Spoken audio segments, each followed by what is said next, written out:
Hello viewers, Super GT here, straight up S-Class racing. It's like a blast from the past on today's video, and I must have missed the paranormal activity update because my car is just floating, and I think my rammer man there, he's kind of gained a superpower as if he's a Marvel character where you can just lift up any car into the air just by looking at it or standing quite close to it. Here we go then.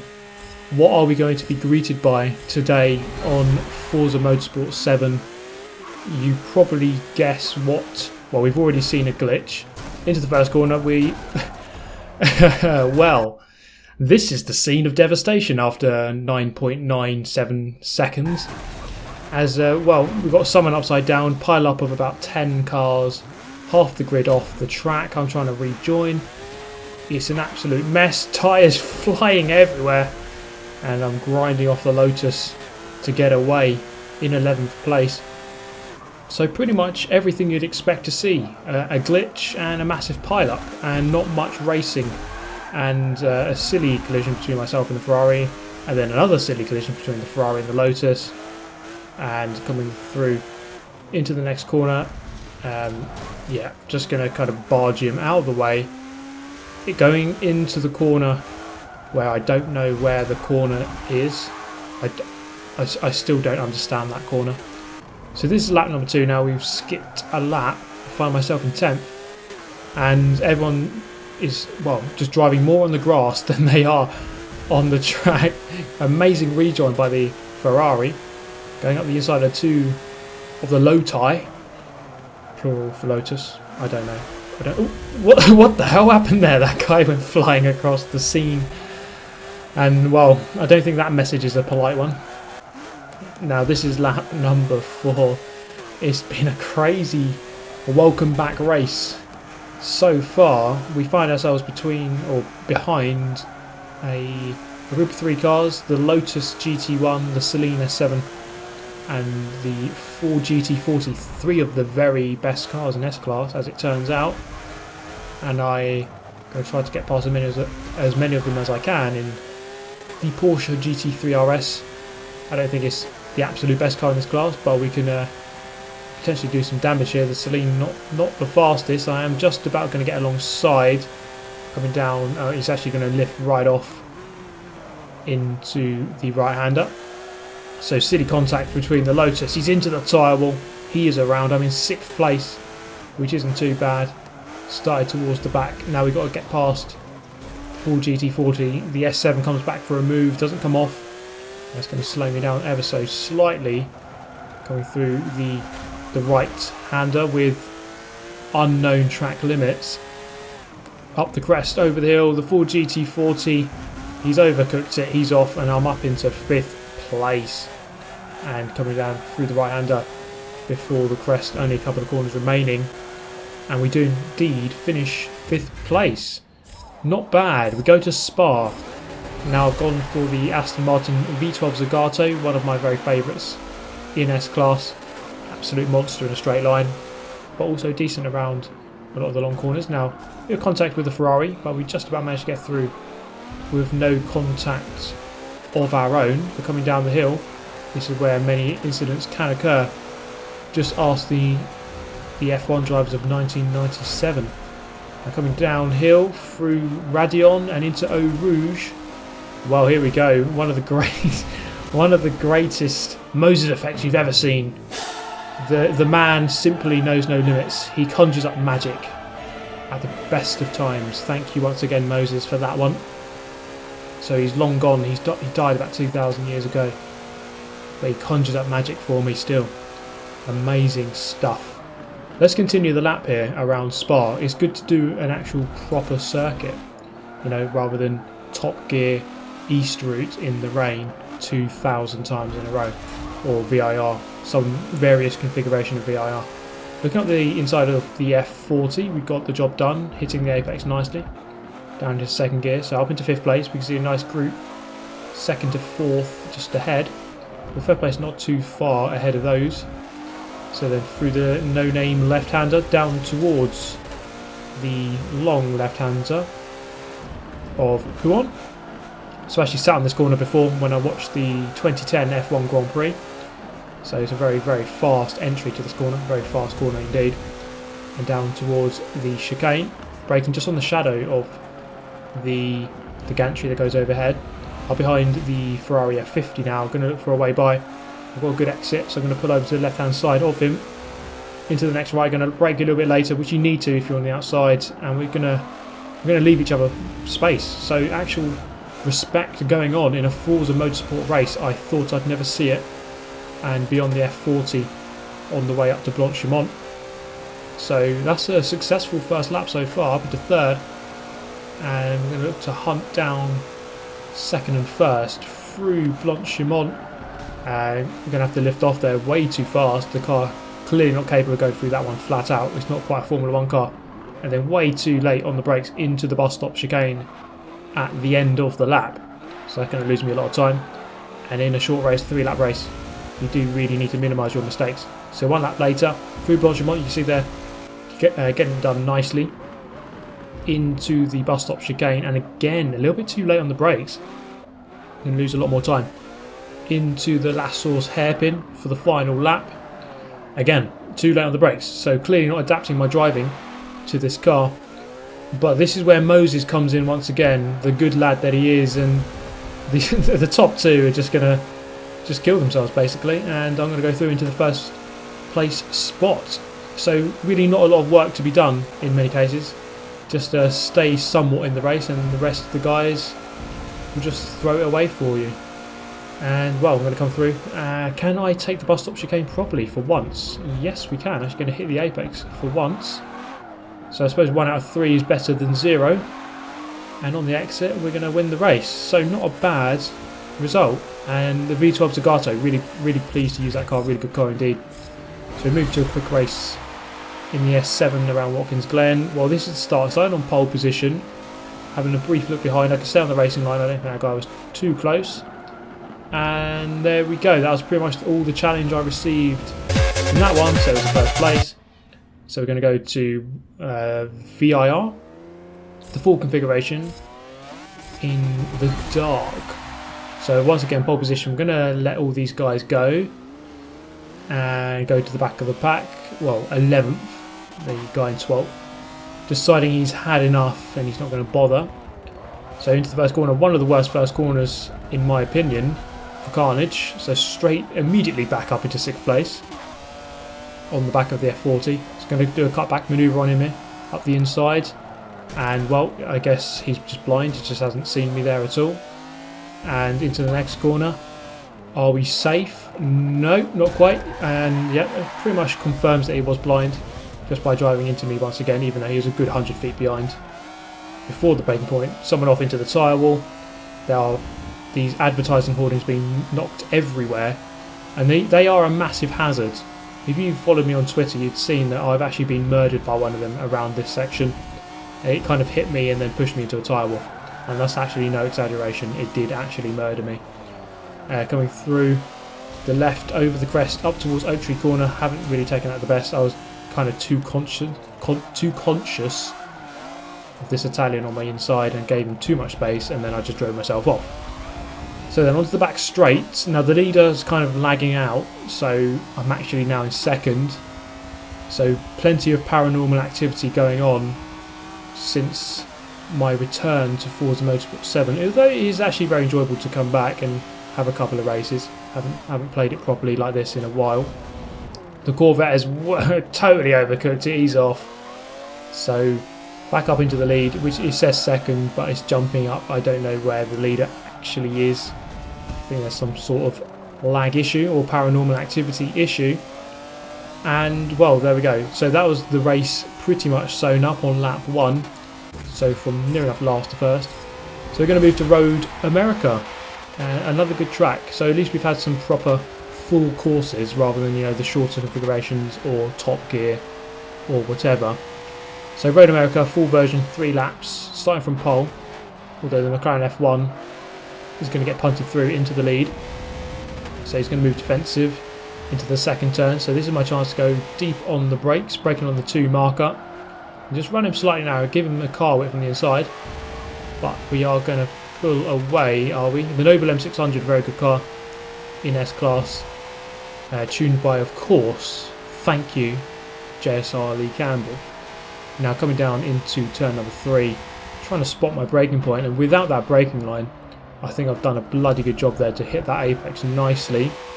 So we're through into first place. The Ferrari has followed us through. The McLaren, I think he must have missed that braking point, and we can say goodbye to him for now. So we're going to try and pull away from this Ferrari, try to stretch him early on, break his resolve, going over the crest, down the hill, the corner before the carousel. I don't know which number it is. I could make one up to make myself look better, but I risk alienating the true fans of Road America who know when I get it wrong.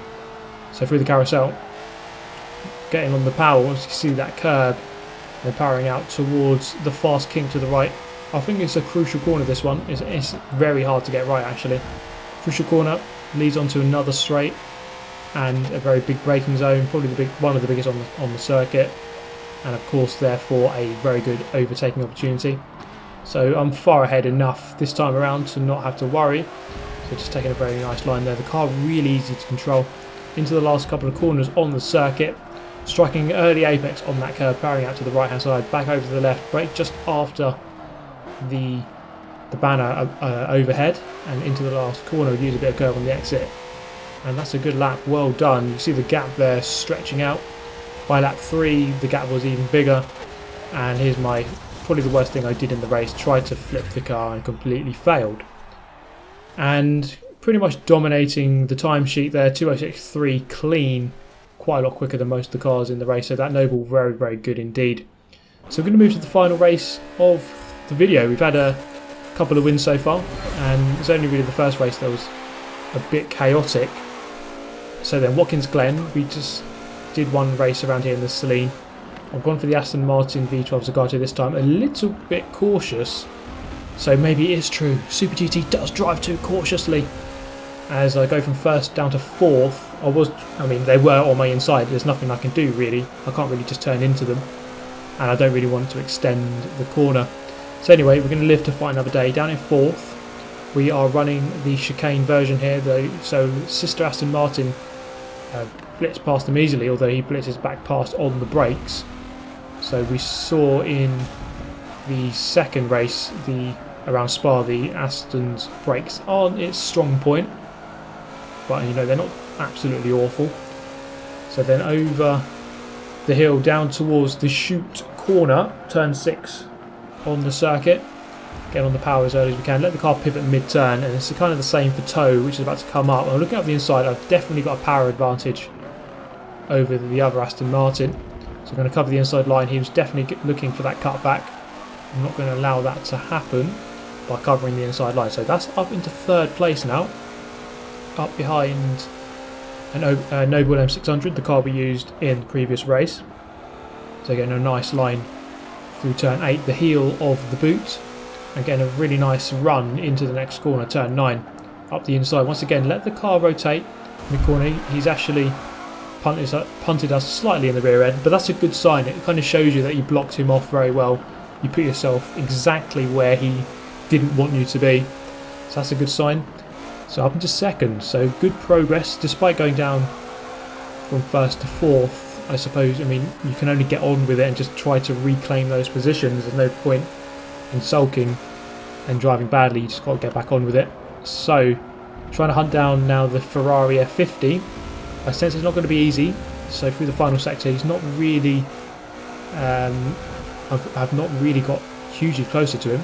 Through the S's though, taking a much better line, so that's going to help me onto the back straight before the chicane, tuck into that slipstream as much as possible and see how we go. On the brakes it looks like we're even, so of course we're always trying to do a little bit of recon as we go around.